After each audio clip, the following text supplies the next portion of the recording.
Hello, the other Martin here. Today's video is all about Justin Hawkins, or to be more specific, his theme tune from his new wonderful YouTube channel called Justin Hawkins Rides Again. Now, he is obviously a well-decorated, well-known, very successful musician, songwriter. In comparison, I'm a nobody, but I thought, when I listened to his theme tune, I thought that's interesting. What's going on with that? It's very simple, let's play it for you. Justin Hawkins Rides Again.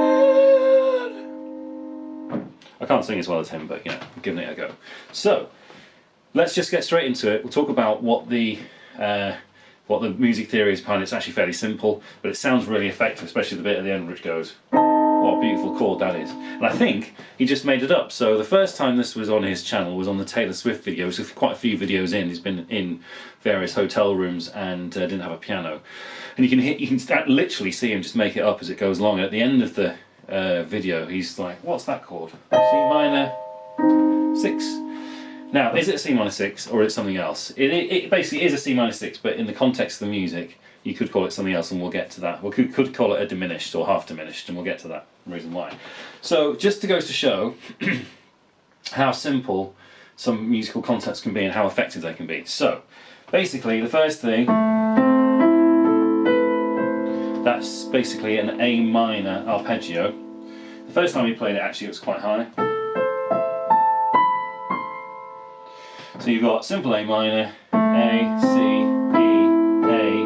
B, C, and the B is the ninth, so it's just for that. It means that you're kind of slowing down how fast you're progressing up the scale. So far so good. Justin Hawkins Rides. And then this chord. Okay, so C minor 6 is technically correct. I'm just going to give you a different way of looking at what's going on with the music theory there. You with me so far? So in this chord you've got C, E flat, and A. C being the root there. Okay, that's debatable. It could be an A. That's the true root, but never mind. E flat, which is the minor third of C, and A, which is the... Now, technically it's the 13th, and we'll just go through why it's actually a C minor 13th. So chords are made using what's called tertial harmony, which is just basically means you go up in thirds. So if C is the 1, skip the 2, and you play the 3rd, skip the 4, play the 5th.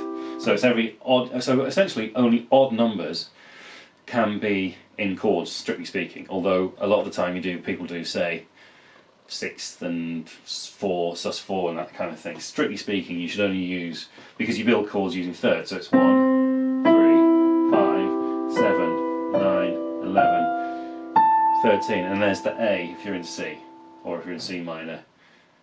There's our lovely chord there again.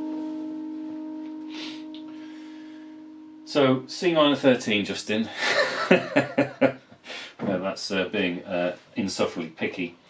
But why does that chord work so well? So, the thing with C and A is the C, A minor and C major are relative majors and minors, which means that they have exactly the same notes in the scale. It just depends where you start. So if you want to do a minor arpeggio, you start with A. But if you want to use the same notes, you can just start on C, and you get C major instead of A minor. Nice and happy, right? But those are exactly the same notes, just using the white notes on the keyboard here. What Justin has done with his lovely chord is he's taken the 5th of A there, and he's actually flattened it, so it goes. So that's commonly called a diminished 5th, or otherwise known, I think this is why it sounds so good, otherwise known as the devil's interval. So instead of a kind of a power chord or a 5th chord, something like this, you know, nice and regal and whatever. If you flatten the 5th, it sounds like this. You know, really horrible, and the devil is coming for you. So instead of thinking as this C minor 13th, we could think of it as an A minor, well, not minor, it's A diminished, or half diminished. I'll get to why it's half diminished in a minute. because you don't know if you can see my keys on here, but you're taking the E, and you're making the E flat. I've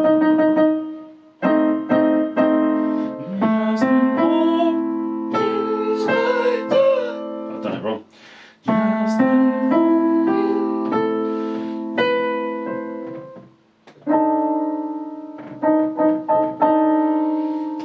Shall I edit that bit out? So I try again. Justin Hawkins Rides Again. And the first time he does it, he goes, which is again, that's lovely. So that's the B. So in A that's the 9th, or in C that's the major 7th. But it wouldn't be a major 7th. That's actually made, yeah. So that's again. So now that's C major minor, which is the classic Bond chord. So again, you can go down any number of rabbit holes here. Now, so the first time he played it, he did it on the high register, which sounds good, pretty high. And then the second time he did it on the Woe video, it was an octave lower. And then once he does it on the guitar. So let's have a think about it on the guitar.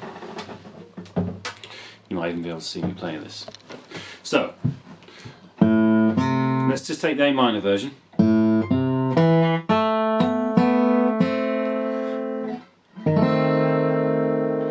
So I'm taking A minor here, and I'm flattening the 5th. When he played it on the guitar, he did play the literal C minor 6. Now, sounds arrogant to say, but I have a slight problem with that chord because it has the 7th in it, which is A sharp or B flat, which kind of doesn't really. Well, B flat works in C minor, which is why I'm thinking it really should be thought of more as an A. Because if you're doing a C minor 13, you do need to include the 7th, so that's correct. But that's why I'm kind of thinking of it should be thought of more of an A diminished. So if you do an A diminished, or it sounds like this, or A half diminished, and we'll just get to that final little bit after. No, I think that sounds better.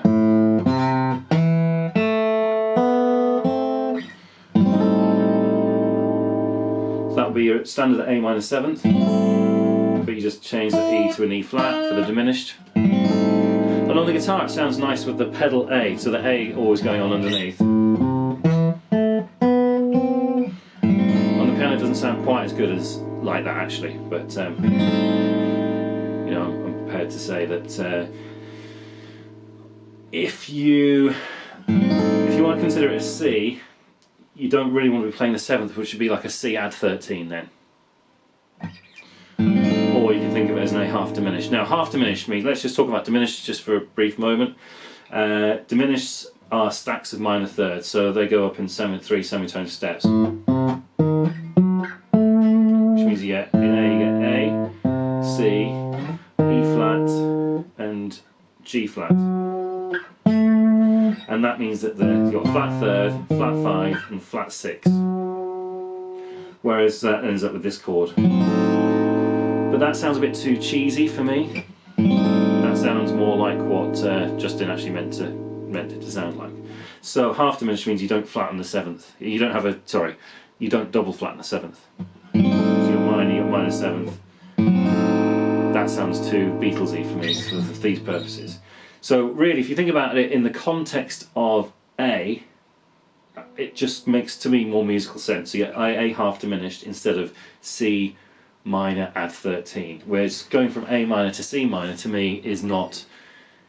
I don't know what the musical sense is in doing that really, or at least you can do it C A minor. You know, it's cool, it's spooky, but if you think of just diminishing the 5th of the A, it gives you a kind of musical reason why the whole thing works.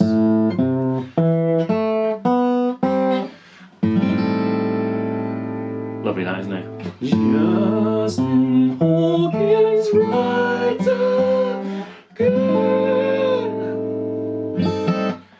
Anyway, I really am loving the series, and obviously I hope they go on for many more episodes.